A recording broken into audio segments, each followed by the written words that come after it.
오늘은 창세기 강의 38번째 시간으로 아브라함의 아내 사라는 출산하지 못하였고 라는 제목으로 말씀을 나누겠습니다.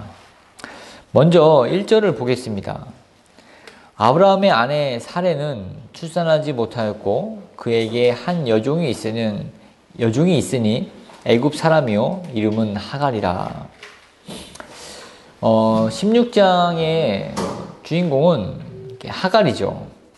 또 등장인물은 하갈과 사라와 그리고 아브라함입니다.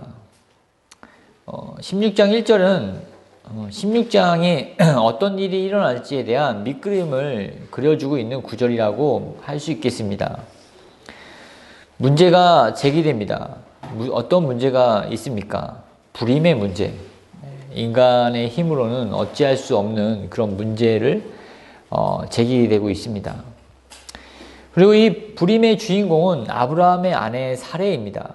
그리고 그에게는 여종이 하나 있고 그 여종은 애굽 사람이고 그 여종의 이름은 하갈입니다. 이 하갈은 특이하게도 이집트 사람이라고 합니다. 바로를 통해서 받은 여종이 아닐까 하는 추측을 해봄직하죠.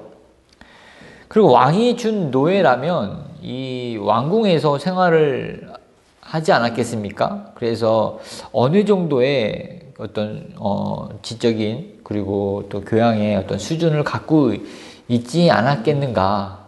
조금 우리가 16장을 다 읽어봤는데 이렇게 좀 자존심을 세울 그럴 만한 어떤 배경이 있었다라는 것을 우리가 알 수가 있겠죠. 2절을 보겠습니다. 우리 2절을 다 같이 한번 읽어보겠습니다. 사레가 아브라함에게 이르되 여호와께서 내 출산을 허락하지 아니하셨으니 원하건대 내 여종에게 들어가라. 내가 혹 그로 말미암아 자녀를 얻을까 하노라 하매 아브라함이 사레의 말을 들으니라. 사레 자신이 임신을 하지 못하자 남편 아브라함에게 자신의 여종 하갈에게 들어가서 자녀를 얻으라고 합니다. 자기 자신이 아이를 낳아 데릴 있는 게 최선이지만 하나님으로 말미암아 출산하지 못하게 되었으므로 차선을 버릴 수밖에 없고 이렇게 차선을 택하게 된 것입니다. 신앙생활을 하면서 이런 경우가 종종 있겠지만 뒤로 물러나지 않고 또한 믿음을 잃지 않고 기다리는 것이 신앙의 본질입니다. 신자에게는 차선이 없죠. 왜냐하면 우리에게 항상 최고의 것, 최상의 것으로 우리를 인도하시고 이끌어 주시는 하나님을 우리는 믿기 때문입니다. 우리말에 그 속담에 꽁 대신 닭이라는 말처럼 사라 자신도 여호와께서 출산을 허락하지 아니하셨기 때문에 자신의 여종을 통해서 아이를 얻고자 하는 그런 계획을 세웁니다. 이것은 스스로 재앙을 부르는 것과 같은 행위이죠. 우리가 이런 부분들을, 이런 모습을 이렇게 쉽게 주변에서도 확인할 수 있지 않습니까? 이렇게 결혼 정년기가 지난 자식에게, 야, 그냥 아무나 결혼해라. 뭐 이렇게 이것저것 따지지 말고, 뭐 그렇게 이야기를 하는 믿음의 어떤 부모들도 이렇게 볼 수가 있습니다. 자녀가 대학 입시를 앞두고, 3수, 4수, 이렇게 생을 이렇게 대학을 준비하는 모습을 보면서 야 그냥 적당히 아무 대학이나 가라. 거기 뭐 무슨 불교 대학이든 어느 대학이든 가면 되지 않냐. 그렇게 조건을 낮추는 모습도 보게 됩니다. 뭐 직장도 그렇습니다. 또 하나님의 영광이나 뜻보다는 자신의 영광이나 어떤 체면치레를 더 소중하게 여기면서 어떤 하나님의 어떤 최선을 이렇게 바라보고 기다리지 않고 자신이 계획한 차선을 먼저 그 카드를 먼저 써버리는 그런 실수를 범하게 되죠. 그러나 우리는 분명히 알아야 됩니다. 인생이 중요한 선택 몇 가지를 잘못했을 때 아주 오랜 시간 동안 상상도 못할 값을 지불하면서 인생을 살아야 한다는 것입니다. 중요한 선택이 무엇이 있겠습니까? 결혼이죠. 정말 불신자와 결혼해서 정말 반편생이 아니라 정말 죽을 때까지 엄청난 어떤 그 값지불을 치르는 그런 모습을 보게 됩니다. 왜 불신자와 이렇게 결혼을 하면 안 된다고 이렇게 말하고 있습니까? 가장 큰 이유는 가치관이죠. 가치관이 다릅니다. 그래서 같이 생활하면서 거주의 문제, 자녀 양육의 문제, 언어의 문제 등등 부딪히지 않는 그런 영역이 없습니다. 가치관이 다르기 때문에 정말로 힘든 그런 삶을, 그리고 많은 에너지를 빼앗기면서 주님을 섬기는 일에도 방해를 받으면서 이렇게 살아가게 됩니다.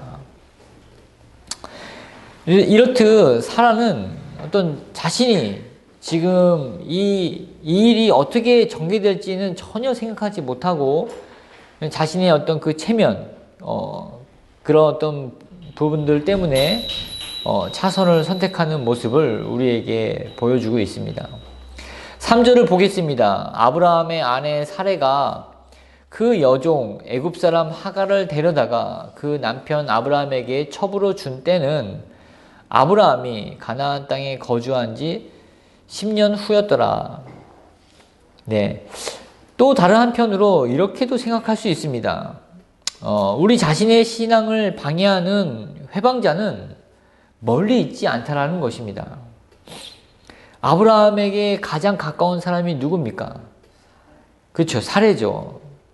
근데 그 사레가 아브라함의 어떤 그 믿음으로 가는, 하나님을 기다리는 그런 과정 중에서 10년 동안 기다렸는데 그 10년 중간에, 어간에 그 믿음을 포기하고 다른 길을 선택하도록 꾀를 내게 한 게 바로 사라였다는 것입니다. 다른 측근들이 아니라 바로 가장 자기에게 가까운 사람이 그러한 제안을 했다는 것이죠. 하나님이 돕는 배필로 짝지어준 짝이었지만 그녀가 잠깐 믿음의 레일에서 일탈하자 아브라함의 신앙을 또 회방하는 그런 존재로서 돌변하게 됐다는 것입니다. 그래서 예수님은 히브리서를 통해서 서로 돌아보아 사랑과 선행을 격려하며 모이기를 힘쓰라고 우리에게 말씀하십니다. 이러한 또 공동체 안에서 사랑과 선행을 격려하는 공동체에서 잠시만 한눈을 팔면 믿음을 저버리고 또 하나님에 대한 어떤 기대를 저버리게 만드는 그러한 어떤 불행한 공동체로 금방 나락으로 떨어지게 된다는 것입니다. 그러니 여러분 깨어 있으십시오. 그래서 우리가 서로를 격려하고 또 경계하고 또 견제하면서 또 모이기를 힘쓰는 또 은혜와 진리교회 성도들이 되기를 주의 이름으로 축원드립니다. 4절을 보겠습니다. 아브라함이 하갈과 동침하였더니 하갈이 임신하매 그가 자기의 임신함을 알고 그의 여주인을 멸시한지라. 이제 사건이 발달에 들어가죠. 하갈이란 여종은 안타깝게도 그의 신분도 노예였을 뿐만 아니라 그의 인격마저도 노예였습니다. 하갈은 이제 자기 주인이 하지 못한 일을 자기가 하게 되자 주인을 멸시합니다. 그녀는 사람의 노예였을 뿐만 아니라 어떤 상황의 노예, 또 환경의 노예, 더 나아가서는 사탄의 노예였던 것입니다. 그럼 반면에 자유인은 어떻습니까? 참 자유를, 진리 안에서 참 자유를 누리는 그리스도인은 상황에 매이지 않습니다. 상황이 좋던지 안 좋던지 하나님이 우리에게 주신 그 신의 성품, 신의 어떤 품위를 잃지 않는 것이 참 그리스도인입니다. 환경이 좋아도 혹은 악해도 믿음을 저버리지 않는 것이 참 그리스도인의 모습이라는 것이죠. 사탄의 유혹에도 넘어가지 않습니다. 이것이 바로 리얼 크리스천입니다. 또한 혹 시험에 들거나 유혹에 넘어갔다 하더라도 또 금방 십자가 앞으로 돌아오면서 주님께 용서를 구하는 그런 가난한 마음, 그런 온유한 마음을 품고 있는 사람이 바로 그리스도인이라는 것입니다. 하갈처럼 아쉬울 때는 고개를 숙여서 눈도 마주치지 못하는 그런 대상에게 자신이 조금만 형편이 나아졌다 싶으면 그 교만의 고개를 쳐들어서 하늘 높은 줄도 모르고 콧대를 높이는 그런 천박한 사람들, 이런 사람들이 바로 하나님을 모르는 사람들, 그리고 이 환경에 지배를 받는 노예 근성을 버리지 못한 죄인의 그런 전형적인 모습이라고 우리는 볼 수가 있겠습니다. 다음 5절입니다. 사례가 아브라함에게 이르되 내가 받는 모욕은 당신이 받아야 옳도다. 내가 나의 여종을 당신의 품에 두었거늘 그가 자기의 임신함을 알고 나를 멸시하니 당신과 나 사이에 여호와께서 판단하시기를 원하노라. 아이를 낳지 못한 것도 서러운데 여종에게 멸시와 모욕을 당하니 이 사례가 얼마나 분했겠습니까? 사례는 자신의 여종이 임신만 하지 않았더라면 그 자신을 멸시하고 모욕하는 그 하갈을 어떻게 했겠습니까? 그냥 머리채 잡고 온 동네를 그냥 끌고 다녀도 속이 풀리지 않았을 텐데 그런 어떤 분노의 어떤 감정을 하갈로부터 받은 겁니다. 그래서 그 분을 사라가 누구에게 풉니까? 바로 자기 남편 아브라함에게 풀죠. 사실은 이 사라가 이 차선을 선택하지만 않았더라면 이런 일이 일어나지 않았을 텐데 자신이 계획하고 생각하고 실행에 옮겨서 이런 결과를 낳았다는 것을 조금 객관적으로 보았다면 내가 큰 실수를 했구나 라고 하나님께 돌아갈 수 있는 어떤 그런 기회였음에도 불구하고 아브라함에게 그 분노를 쏟고 이런 일들이 하나님께서 판단하시기를 원한다 라고 자신은 무죄인 것처럼, 자신 아무런 잘못이 없는 것처럼 결백을 고백하는 모습을 보게 됩니다. 6절입니다. 아브라함이 사라에게 이르되 당신의 여종은 당신의 수중에 있으니 당신의 눈에 좋을 대로 그에게 행하라. 사라가 하갈을 학대하였더니 하갈이 사라 앞에 도망하였더라. 네, 아브라함의 어떤 이 처신을 보십시오.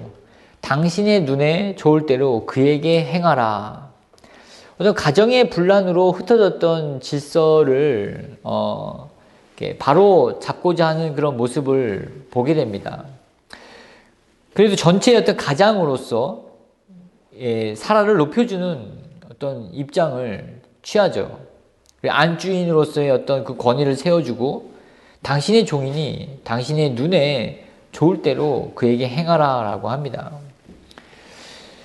근데 조금 아쉽게 약간 그 사라가 좀 덕스러운 면들을 이렇게 긍휼을 입고 하갈을 그래도 이렇게 학대하지 않았으면 좋았을 뻔했지만 적당히 했으면 좋았을 뻔했지만 하갈이 얼마나 힘들었는지 그 임신한 배를 안고 도망갑니다.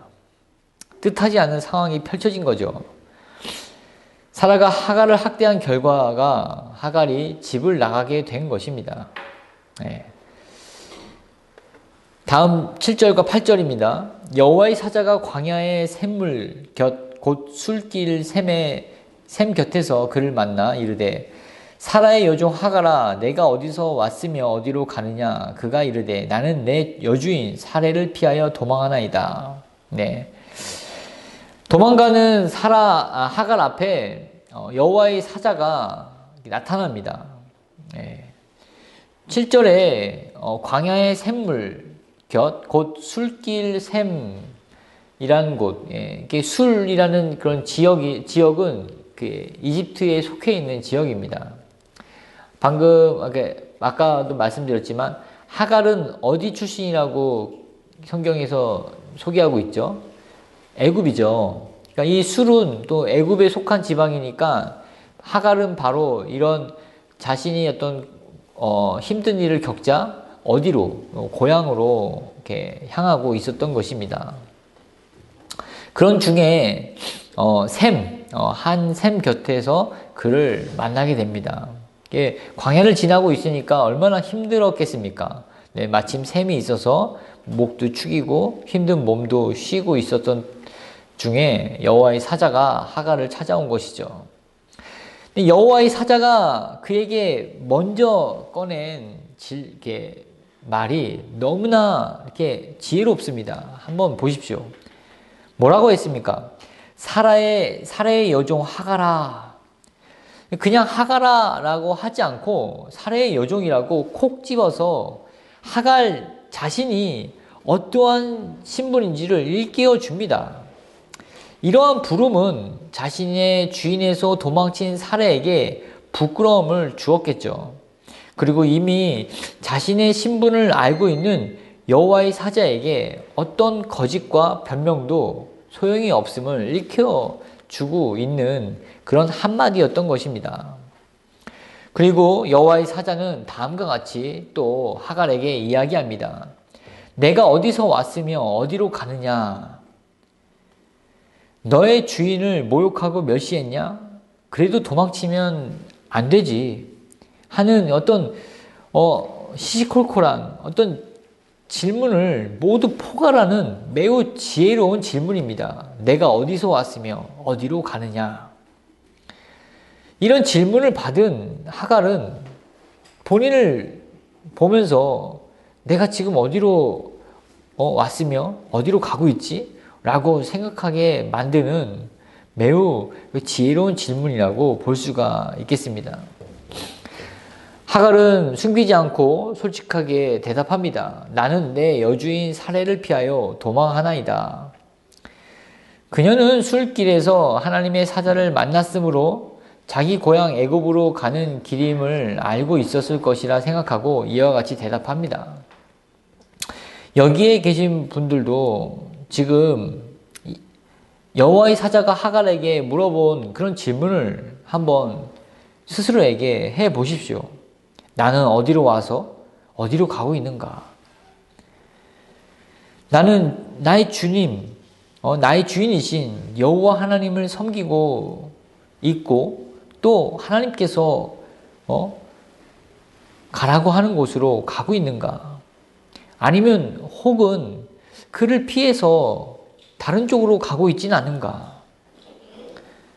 우리는 매 순간마다 이러한 질문을 해야 될 것입니다. 내가 있는 이 곳이 하나님이 정해주신, 하나님이 또 인도해주신 그런 자리인가? 그런 발걸음인가? 그런 목적을 향해서 가고 있는가? 라고 하는 점입니다.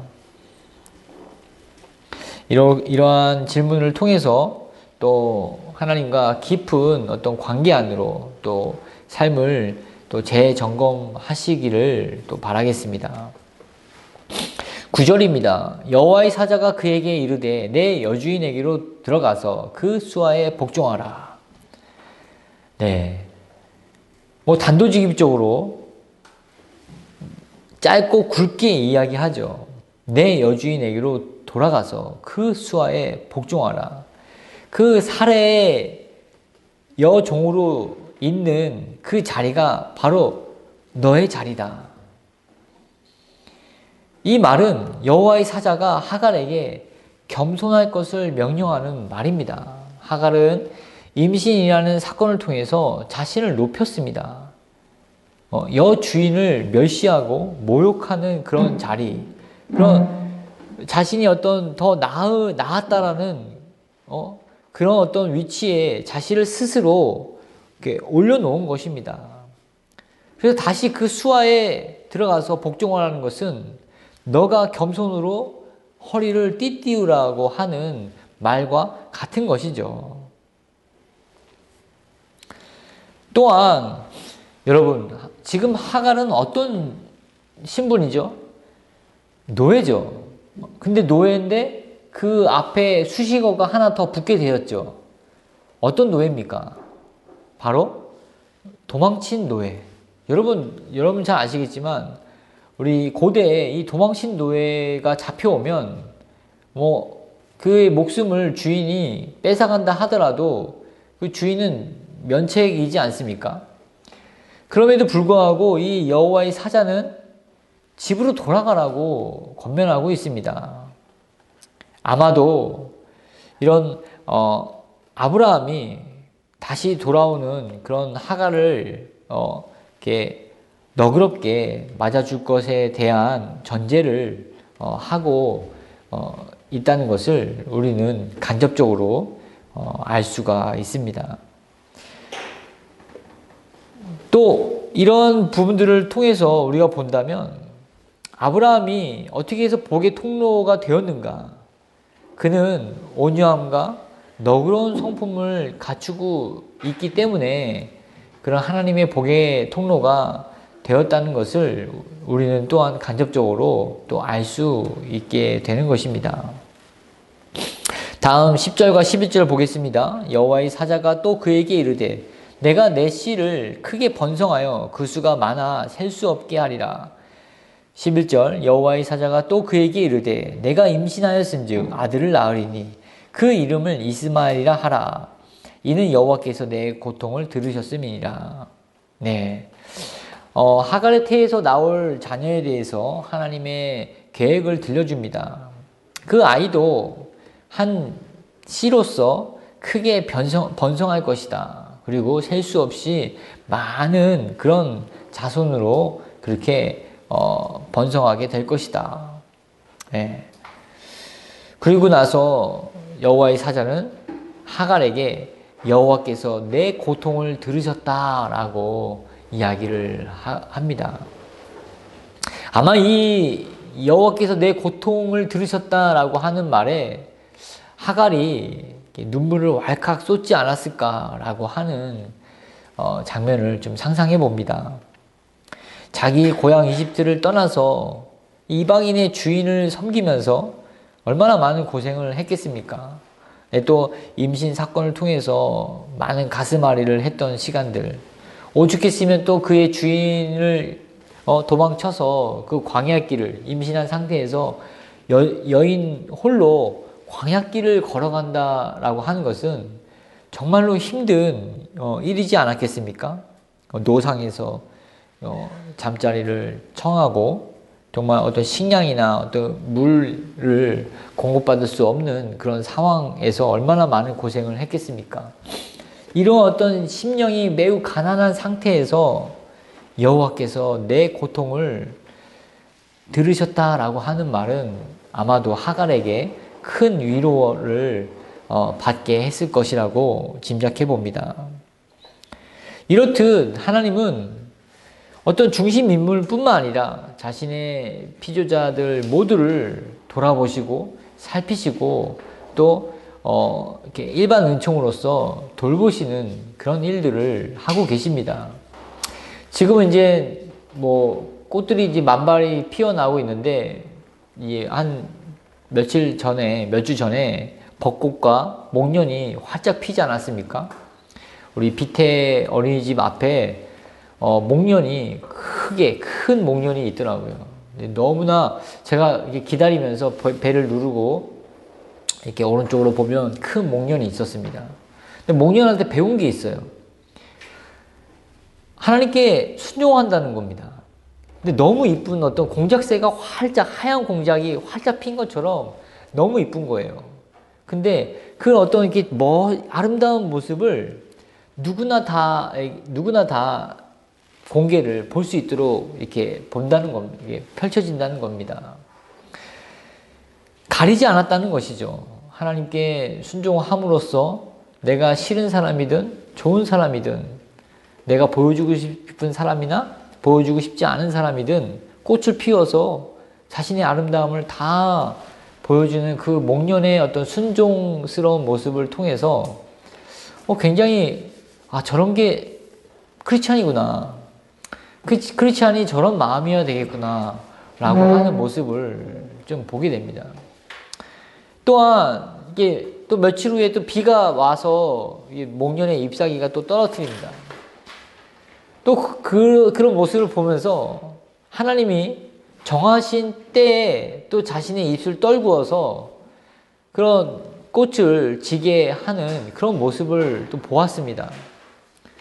자신의 어떤 아름다운 자태를 계속 갖고 싶다라고 하나님께 고집 피우지 않고 하나님의 때에 또 그 꽃잎을 떨어뜨려서 또 순종하는 모습을 또 보면서 때에 따라서 그렇게 하나님께 자연스럽게 순종하는 모습을 목련을 통해서 배웠죠. 정말 이런 어떤 모습, 자기가 자의대로 판단하지 않고 계획하지 않는 모습이 믿음의 사람의 어떤 모습이어야 되지 않겠는가라고 생각해 봅니다. 자, 다음 12절입니다. 그가 사람 중에 들나귀같이 되리니 그의 손이 모든 사람을 치겠고 모든 사람의 손이 그를 칠지며 그가 모든 형제와 대항해서 살리라 하니라. 네. 굉장히 그 이름도 지어주시고 그리고 많은 자손이 될 것이다. 크게 번성할 것이다 라고 하는 그런 약속의 말씀도 들었지만 참 안타깝게도 하갈의 태에서 나온 자손들은 하나님의 약속의 자손이 될 수가 없었습니다. 들나귀같이 그런 이리저리 떠돌아 다니면서 천덕꾸러기 같은 신세가 된다는 예언을 이렇게 듣습니다. 네. 낙인데 들나귀입니다. 어떤 길들여지지 않는 낙이죠. 그래서 사람이 쓸 수가 없는 겁니다. 그래서 정말 어떤 사람들에게 유익을 끼치지 못한 그러한 낙이죠.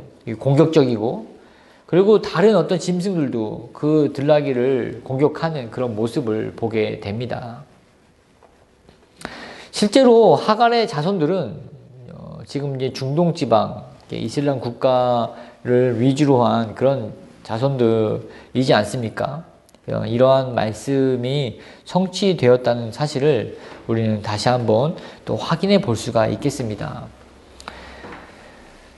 13, 14절입니다. 하갈이 자기에게 이르신 여호와의 이름을 나를 살피시는 하나님이라 하였으니 이는 내가 어떻게 여기서 나를 살피시는 하나님을 배웠는고 함이라. 자, 14절입니다. 같이 한번 읽겠습니다. 시작. 이러므로 그 샘을 부엘라 헤로이라 불렀으며 그것은 가데스와 베레 사이에 있더라. 네. 우리가 지난주에도 이 말씀을 통해서 별을 통해서 하나님이 아브라함에게 나타나기 전까지는 흔하게 보던 별이었지만 야, 저 별을 봐라 라고 하면서 하나님의 약속의 교보제로 이렇게 쓰시고 부터는 평소에 보던 그 별들이 약속의 어떤 교보제로서 약속의 증표로서 새롭게 보이게 된다는 사실을 우리는 나눴습니다. 오늘 하갈도 그 술길 샘이 그와 같은 장소가 되었습니다. 부엘라 헤로이. 이 부엘라 헤로이는 나를 본 살아계신 자에게 속하는 우물이라는 뜻입니다. 여기서 한번 보십시오. 나를 본 살아계신 자에게 속하는 우물. 이 주체는 자기는 보여지는 대상이고 보는 대상이 외부로부터 나를 보았다는 것이죠. 주체가 누굽니까? 바로 하나님입니다. 내가 본 살아계신 자가 아니라 나를 본 살아계신 자라는 것입니다. 여러분, 하나님을 만나고 하나님의 약속을 받고 하나님으로부터 위로를 받은 하갈이 자신이 주체가 되어서 판단하고 살았지만 이제는 자신이 주체가 아니라 하나님이 주체가 되어서 내가 본 것이 아니라 내가 하나님께 보여지는 그런 대상으로 인식이 되었다는 것입니다.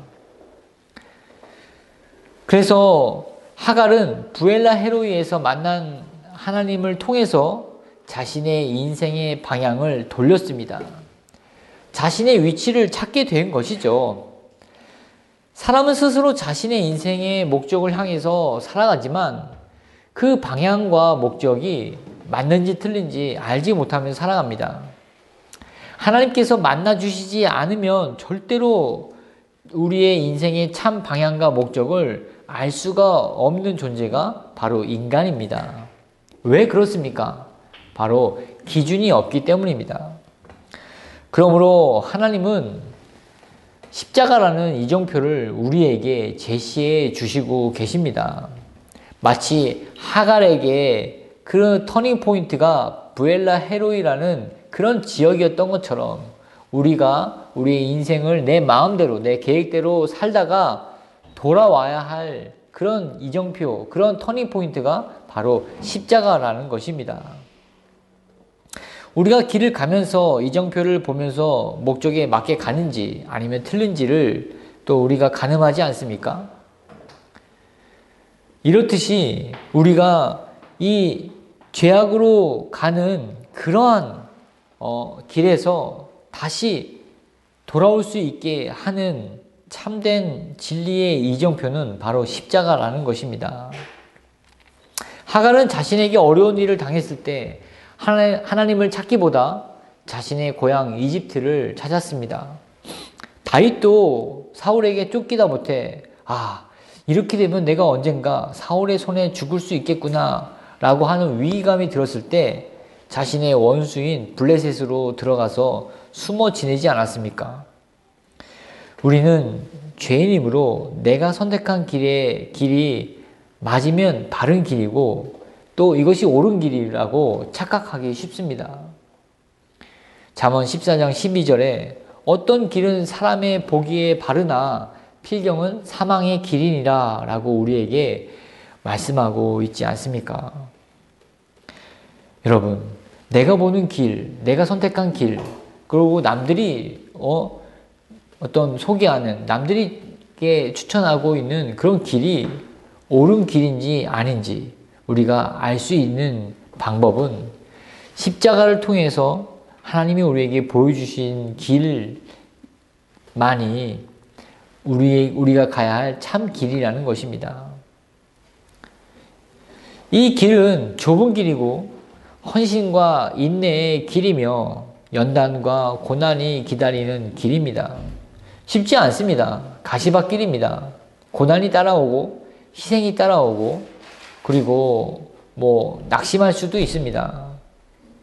그러나 그것은 과정 중에 있는 조그만 이벤트일 뿐이고 궁극적으로는 그 길의 마지막으로는 영광과 영원한 안식이 기다리는 길이라는 것입니다. 그러므로 우리는 내가 지금 어디로 왔으며 어디로 가는지 이 십자가를 통해서 우리가 온 길, 가야 할 길을 바라봐야 할 것입니다. 마지막으로 15절과 16절입니다. 하갈이 아브라함의 아들을 낳음에 아브라함이 하갈이 낳은 아들을 이름하여 이스마엘이라 하였더라. 하갈이 아브라함에게 이스마엘을 낳았을 때에 아브라함이 86세였더라. 아브라함이 하갈이 낳은 아들 이스마엘의 이름을 지었다고 이스마엘이 약속의 자녀가 되는 것이 아닙니다. 아브라함은 100세가 되어서 아들 이삭을 낳습니다. 그러나 오늘 본문은 아브라함의 나이가 86세라고 소개하고 있습니다. 아직 그 약속의 자녀를 낳으려면 더 많은 세월을 기다려야 할 그런 때입니다. 기다리려면 아직 한참 남아 있음을 우리에게 알려주고 있다는 말이죠. 하나님이 우리에게 주시는 열매는 그냥 씨만 뿌리면 바로 따먹을 수 있는 열매가 아닙니다. 씨를 뿌리고 싹이 트고 또 묘종이 돼서 그리고 길게 자라나서 그리고 열매를 맺더라도 무르익어야 따 먹을 수 있다는 것입니다. 무슨 말입니까? 우리는 하나님이 우리에게 주실 그런 열매는 기다림이라는 그런 과정이 필요하다는 것입니다.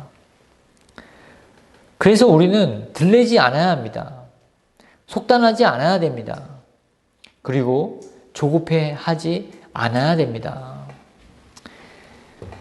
이러한 어떤 믿음의 원리를 잘 이해한 야고보서는 우리에게 이렇게 권면하고 있습니다. 보라, 인내하는 자를 우리가 복되다 하나니 너희가 욥의 인내를 들었고 주께서 주신 결말을 보았거니와 주는 가장 자비하고 긍휼히 여기는 자신이라. 야고보서 5장 11절 말씀입니다. 네, 인내하는 자를 우리가 복되다 하나니, 네, 인내하는 자를 복되다고 합니다.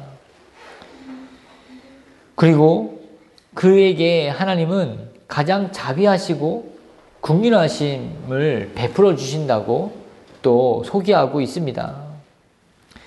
우리가 흔히들 끝날 때까지 끝난 게 아니라고 말하고 있지 않습니까?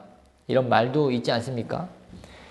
조금의 성공을 거두었다고 하갈처럼 교만해지거나 들리지 마십시오.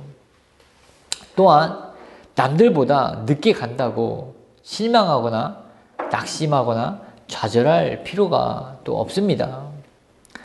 묵묵하게 오늘 주어진 오늘을 열심히 살고 또 내일의 희망을 마음에 품고 하루하루 살아갈 때 하나님께서 때가 되었을 때 풍성한 결실을 맺게 해 주실 것을 여러분 마음에 깊이 새기고 또 한 주간을 힘있게 살아가시기를 주의 이름으로 축원드립니다. 기도하겠습니다.